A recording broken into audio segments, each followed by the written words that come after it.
Welcome to our show, Martian Insights from the Indigo Child, Part 1 of 2.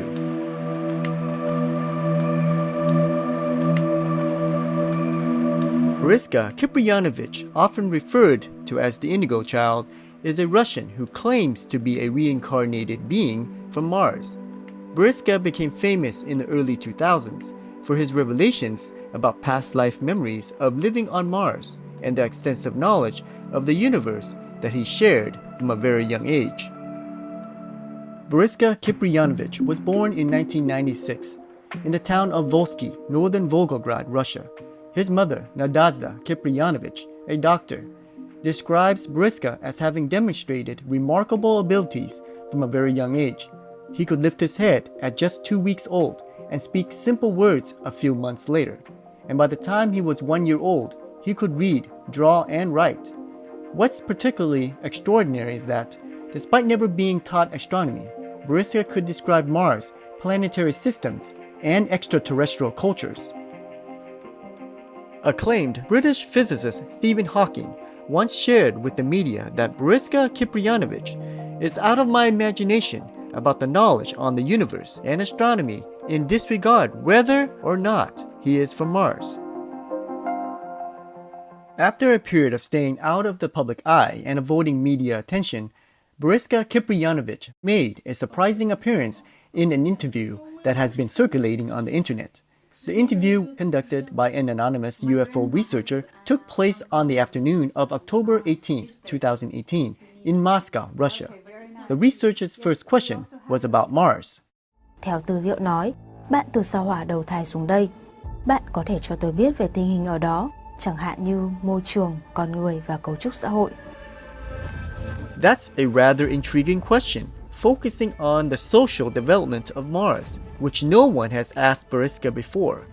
Boryska thought that the Earth people were generally more interested in the advanced and groundbreaking technologies of Martians rather than in how Martians built their society to achieve such a level of technological advancement. Boryska then revealed his commitment and purpose in reincarnating to Earth. Hiện tại khi tôi dần trưởng thành, tôi cũng dần quên đi nhiều thứ. Dường như trước khi đi đầu thai xuống trái đất, tôi đã từng ký một giao ước là không được mang theo những ký ức về sao hỏa khi chuyển sinh đến đây. Tôi chỉ được phép mang theo 2% ký ức, và những ký ức này sẽ bị xóa hết trước khi tôi 10 tuổi. Có những ký ức được tái hiện trong giấc mơ, và khi tỉnh dậy, nó trở nên rõ ràng và sống động. Đó cũng là tiền đề để tôi có thể trả lời những câu hỏi hôm nay. Cuộc sống trên sao hỏa là một ký ức rời rạc đối với tôi. Tôi chỉ nhớ là trước khi tôi chuẩn bị luân hồi xuống trái đất, đã có rất nhiều người đưa tiễn tôi. Họ biết tôi phải liều cả mạng sống để luân hồi đến nơi này. Tôi lúc đó cũng ấp ủ một nguyện vọng lớn lao là có thể mang trở về sự hạnh phúc cho sao hỏa trong tương lai. Tôi đến đây là để kết duyên. The destiny Boryska refers to involves his revelations in the mid-2000s about his home planet Mars.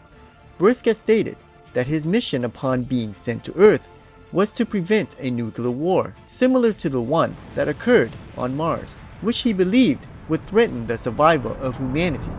He wants to warn humankind about this danger.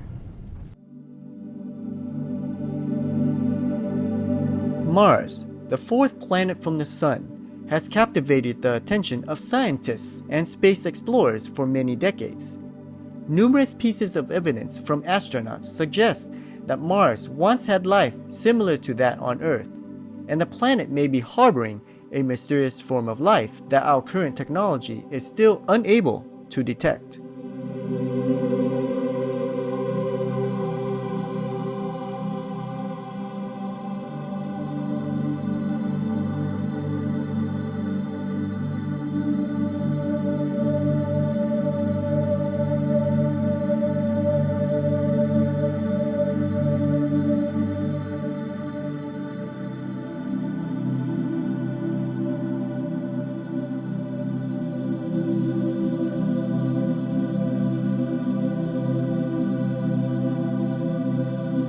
Generally, scientists suggest that surface water on Mars likely froze around 3.7 billion years ago as the atmosphere thinned and the planet's surface cooled. However, underground reservoirs of groundwater may have remained liquid in the vast chambers, where life forms could have survived, potentially leaving behind evidence of their existence. NASA's Perseverance rover has uncovered compelling evidence on Mars, particularly in a narrow band of rock at Chiava Falls. Using advanced instruments like Sherlock and Pixel, the rover detected organic compounds within the rock, along with leopard spots that suggest chemical reactions that could have provided energy to ancient microbial life. The combination of water and organic compounds and chemical reactions in one location offers the strongest indication yet that Mars may have once hosted life. As humanity continues to strive to understand more about the universe around us, Borisca's revelations further affirm that we are not the only beings in the Milky Way. Borisca describes Martians as being about 7 feet tall, living underground on the red planet, and able to breathe carbon dioxide. He also adds that Martians stop aging at 35 and become immortal. Borisca also revealed that the perfect human body was created by the deities of the second cosmic dimension and has a more intricate structure than that of Martians. Theo lịch sử xa xưa và khẩu truyền của các dân tộc cổ đại, cấu tạo của cơ thể con người dựa trên cấu trúc cơ thể của các sinh mệnh của tầng vũ trụ thứ hai. Các vị thần đã lấy bùn đất tạo ra con người. Các thần có màu da khác nhau, tạo thành các chủng tộc khác nhau. Không có sự phân biệt về màu da, cũng không có sự phân biệt về sắc tộc và huyết thống. Người sao Hỏa không có cấu trúc cơ thể và bề ngoài hoàn mỹ như người trái đất. Nó cũng không có cấu trúc tế bào hoàn hảo như người trái đất. Cấu trúc cơ thể của người trái đất là sản phẩm của nền văn minh tiền sử, chứ không chỉ đơn giản là do di truyền học.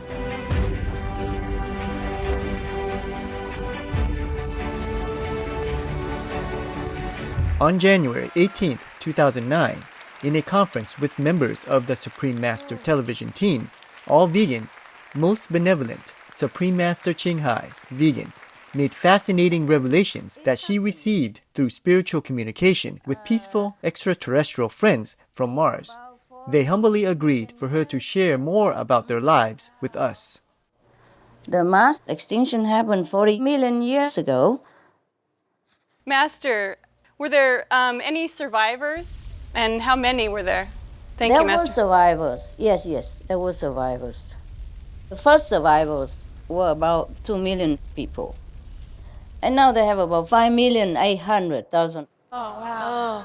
Where and how do the Martians live? They live underground, and they live very frugally, recyclingly, spiritually. Where do they live, huh? You know, the survivors. First, they live in a less polluted area. There were some pockets of less polluted areas in Mars at that time, less poisonous. They survived, and they started picking up pieces, and then they go into the underground caves, and they dig tunnels and live in there. The survivors slowly got in touch with each other during the 20 years period until most of them contacted with each other. First telepathically, of course, and then physically. Then they gathered together, dig up more and deeper tunnels and caves underground and arrange for more comfort and community. They occupy like 1/3 part of Mars and near each other now, and they build roads and streets and all that. They would start to dig tunnels and big spaces, big ceilings, about 10 meters high, And between the ground and the ceiling, about 10 meters high, some part of it underground. And they have like 5 stories space, in between them. They found the underground water, river, and they live nearby. Most of the people live near the underground water.